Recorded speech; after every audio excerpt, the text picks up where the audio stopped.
Good morning, guys. Welcome back to PA Street Team. For those of you that are new here, my name is Derek. Make sure you're hitting that subscribe button and also that notification bell so you can keep up with my latest content. Today, I am in Shermansdale, Pennsylvania at the headquarters of Driven to Compete with Mr. Sean. Everybody say hi, Sean.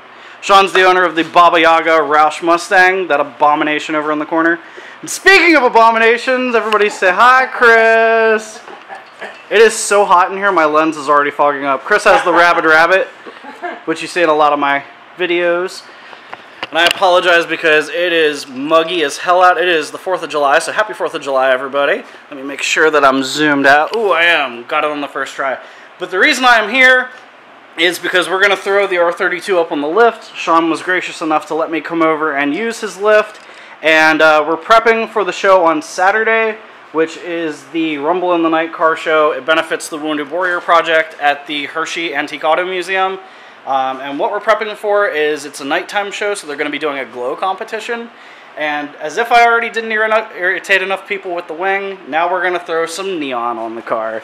Yes, neon. The scourge of the automotive aftermarket world.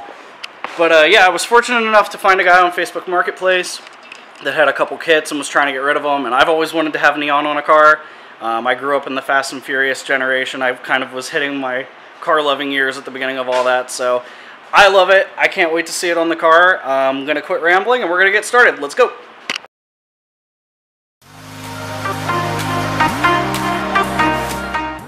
Alright guys, so we're starting to size up the kit. I'm going to take you under the car. I've never actually gone under my car before, but I'm seeing there are a couple small rust issues, but nothing that's drastic. I'll probably have to come here and visit Sean some other time just so we can do some undercoating and stuff. But the issue we're running into right now with the exterior kit is the exhaust on the R32 is dual tip, and the tube is too long to fit under it. You can see Sean was talking about mounting it here on the and bending in this piece of the heat shield so it kind of wraps around the muffler. There you can see it a little bit better. So there's the muffler with the dual tips, and then the bar itself is actually longer than the tips are wide. So I think what we're going to do is we're going to mount it up on this piece right here on the other side of the heat shield, and hopefully that'll protect it from a lot of the heat. Hence the name. We'll see if it actually lives up to its name. And then the sides are going to be super easy. They just mount, let me take you on the inside. We're just going to mount them either right above the skirts or right on the pinch weld. And then they come with brackets. You slide the bar into the brackets and then zip tie for extra support. And then the front is going to be the easiest yet. There's a piece of plastic in front of my skid plate right here that's under the rad support, so that'll be super easy to do. So we're going to do a little bit more looking around and trying to get a game plan together, and then we'll go from there.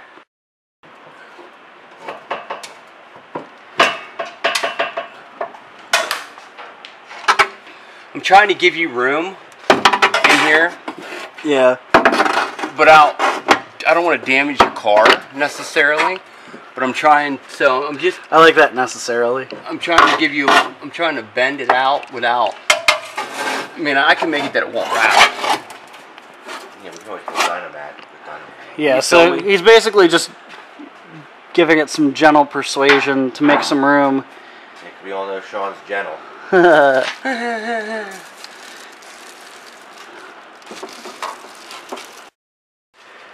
So Sean's tightening up the back bumper because we realized that the mounting points were installed backwards. So that's always fun, but not a big problem. And what he ended up doing was moving the heat shield away from the mounting point and sticking a block of wood up in there to kind of square it all out. And then we got the... and then we'll bend this out once we get it all straight. We'll bend this away. Whoops. Right, so yeah. So you don't have that rattle. Yeah, so you don't have the rattle. And then with this kit, it comes with these plastic mounts that kind of hold the bar on the top, and then mount with 2 self-tapping screws.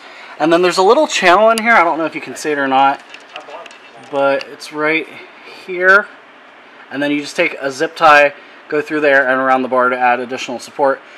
We also put them in upside down just so it would have something to rest against. And I think that'll look really good. And it's not going to be resting on the exhaust, it's just kind of sitting there now because we're working on moving some metal and stuff around.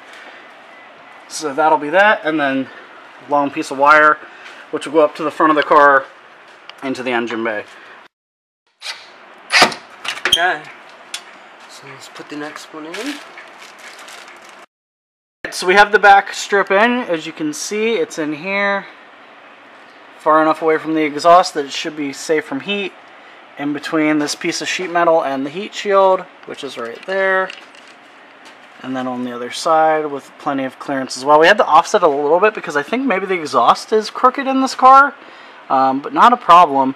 And then we run the wires out through here, over the heat shield, up over the frame rail, and then down across the bottom of the gas tank, and then up with the brake lines, zip tying as we go, and then the wire is kind of just ending there by the front wheel for now. All of the wires from this go into a centralized control box at the bottom of the motor to make sure the cords are long enough, and then there's another set of cables that runs, I guess, up the firewall, and then that's where the actual control unit is, where you can control things like speed, color, and all that. And there's a remote, but it's also something you can do manually, I guess, if your motor or if your remote goes dead. So we're gonna start working on the sides and then the front, and then we'll go from there. Alright guys, bit of an update. I apologize, this video is really choppy just because we're trying to work on this and get it done, so I'm not always filming when I should be. But just so you can see, the sides are now installed. I'm going to zoom in here so you can see it. So they're held in with self-tapping screws, and then you have these plastic clips. Sorry, these plastic clips right here. And then there's a channel in the back of those clips where zip ties go through to add further support. And then there's 3 on each side, so 1, 2, 3. And then on the passenger side, same situation. 1, 2, 3. And then now we're getting ready to move to the front, and we're also working on the wiring because it's going to be coming up through. You can see Sean's just doing some cleanup on the ends with the zip ties. But yeah, we're going to run the wiring up into here, and we're not sure how we're going to handle it yet. We have to play around with it and see. In the video that LED Glow, there we go. The video that they provide on their YouTube channel, they kind of show all these wires being clustered. You can see, like, here's all the different connectors. Clustered into the first box, and then the box is just kind of hidden down at the bottom, and then the wires run up the firewall to the actual controller. I'm not sure how we're going to do that yet. We'll figure it out here in a couple minutes. But I wanted to give you guys an update. We did power on the system. So far, so good. Everything seems to be working. One of the connectors, the plastic casing on it, broke a little bit. So I'm going to have to super glue that back together, but nothing that's going to affect it. It is interesting to see the car without the skid plate on. It's one of the first times I've been under the car without the skid plate.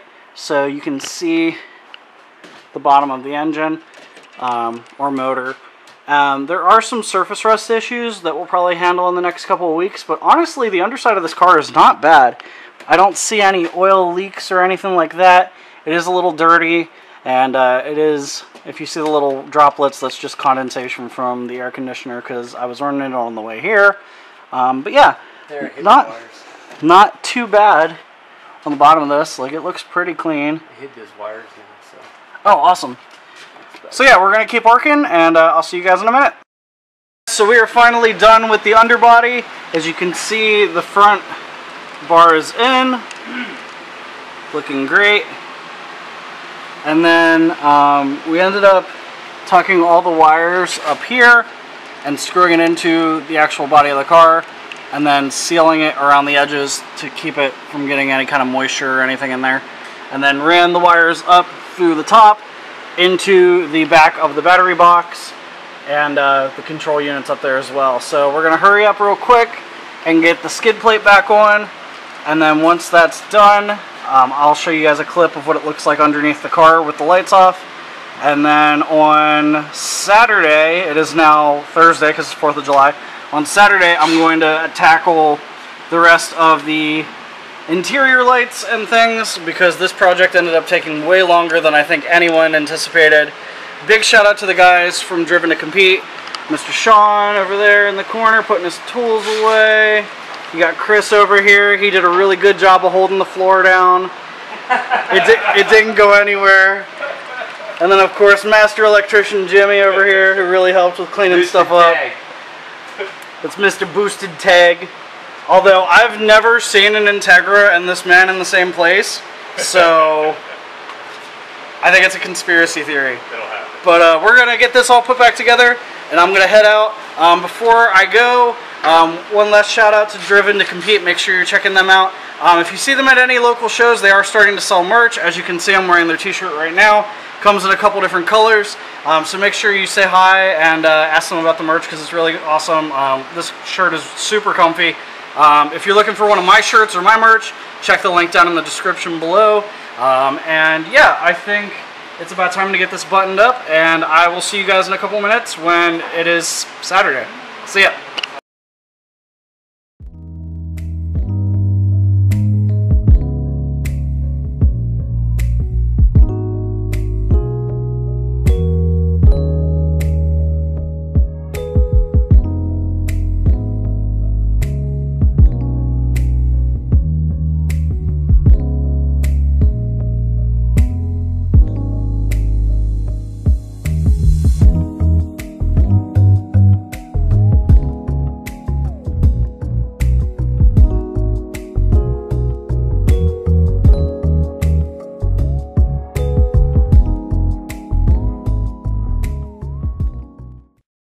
Days later. Alright guys, it is now Saturday. It is the afternoon.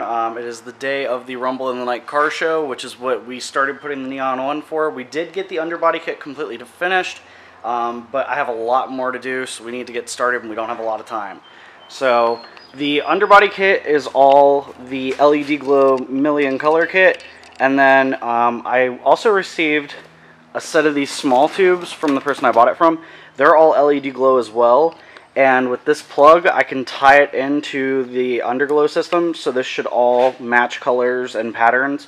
And then my goal for that, because there's 6 bars, I'm going to attempt to put one on either side of the engine bay for when I pop the hood, one on either side of the upper grille, and then 2 in the bumper to kind of light up behind the honeycomb. And then once we do that, I also bought 3 kits from AutoZone of the Type S plug-in glow, and we're going to do those in the interior. I also bought some extensions, and I'll explain here in a second. I'm going to do 1 kit on either side under the dashboard, and then we're going to do another kit kind of under these lips where the privacy tray usually sits. I don't use the privacy tray, but it's a cool place to have it kind of under this lip here on both sides. And then the final kit, the 3rd kit, will be up on the headliner, kind of going along the headliner on both sides. I bought a decent sized kit, but I found out that they sold these extensions, so it'll give me some more length on that. It's an extra, I believe, 12 inches on both sides, so you can insert your own joke there. But I'm going to get started because I don't have a lot of time, so we'll just do time lapse.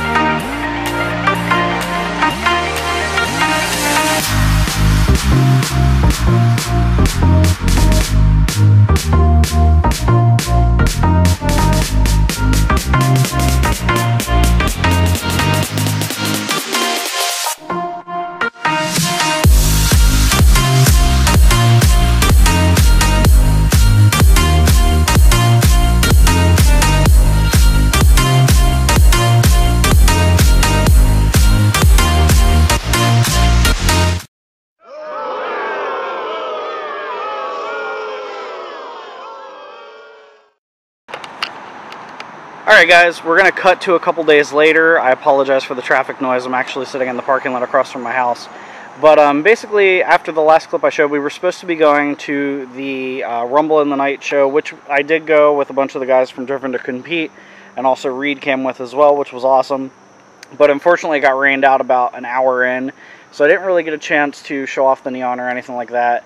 And it's been a couple days now, and I've had time to play around with the system and take a look at it and see how things work and kind of adjustments that I want to make, and I also did some additions. But I'm going to show you guys kind of what it looks like. I probably should have came out while the sun was setting so you could see a little bit better, but for now, here's what we've got. See if focusing in helps a little bit. So yeah, you can see we have the full underbody kit, all 4 bars around. They've held up really well. Then we have the bars in the center grille on the lower bumper, and then bars in the upper grille as well. That's all controlled by the LED glow kit. It's all one unit essentially.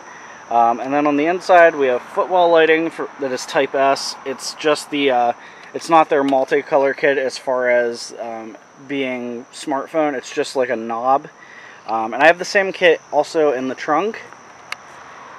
Under where the cargo cover would have been, there's these 2 tracks that it would have sat in, and I thought it was neat to kind of have the lighting in the recesses here. And like I said, there's a knob that you turn and that adjusts the color. Eventually I'd like to upgrade all the neon on the car to the billion color kit from LED Glow that comes with smartphone compatibility, but that's not right in the budget right now, so that'll be a future project. But yeah, there it is, set as blue, and then let me switch it back to green. Not nearly as many color choices as the LED Glow kit, but for the price and kind of the hurry that I was in, it worked well. And then last but not least, the headliner also has lighting. It's kind of hard to tell just because the camera doesn't really want to focus because they're pretty bright. But you can see the 2 kits on the ends are about 12 inches each, and you can see there's a few less LEDs than the center. That's because the center is a 3rd kit. The kits on both sides are just standard, and then the one in the center is hyper bright, and that's the same on both sides. They're adjustable with the knob as well. Once again, I'm going to upgrade at some point to the billion color kit from LED Glow so everything is smartphone compatible. But I'm pretty happy with how everything turned out. I think it looks pretty cool. I'm kind of sticking with the green just because the selection with the knob is a lot less than the one with the LED Glow kit. Let me grab the remote. Figure out which pocket it's in, of course. Okay, so it's a small remote. You're not going to be able to see it, but it's basically like a key fob, and you can change the colors just with the remote. See, there's like a tealy blue, like an aqua. There's so many different blues in this kit. That's like a true blue. Then you're getting into your purples and your magentas, more pink, red, white. And then there's like an RGB setting that you're seeing right now, and it kind of cycles through all the colors as solids. And then the next one is like a slow transitional fade, which you can adjust the speed on. There's another button for that, but it's kind of a pain. So yeah, I've just been sticking with the green. Like there's acids and yellows, but yeah, just sticking with the green so everything's kind of the same. Real quick, things that I'd like to change aside from upgrading to better kits is I really want to swap out this grill with the horizontal bars for my honeycomb grill. The issue I'm running into is I don't have the funds right now to shave the hood notch on this, so I might just put it in anyway and just hold off and say, you know, the hell with it, and just put the honeycomb grill in, because it always bothered me that the upper and lower grills on these cars are both OEM, but they don't match. It really bothers me. Another issue is I love the center lighting on the bumper, but I want it on the sides as well, and I have the lighting to do it. The problem is the passenger side, and I'm going to show you, you can kind of see through it. The honeycomb on the passenger side is actually see-through. It's pass-through, I guess, for ventilation. But the one on the driver's side has the honeycomb pattern, but it's just a solid piece of plastic, which makes no sense to me because my cool air intake is right behind it, and it could definitely benefit from added air. So I think I'm either going to Dremel that out or take a heat knife to it or something to try and open up the honeycomb on it. And then I'm going to rewire everything so that the sides all glow as well. And then this with the honeycomb is going to be much more open. And I just think it's going to look better. But for now, I'm super stoked with how this looks. Really excited for Creatures of the Night and the next Brothers meet so I can play around with it. And yeah, so until I see you guys in the next upload, take care. Install neon, and I'll talk to you later.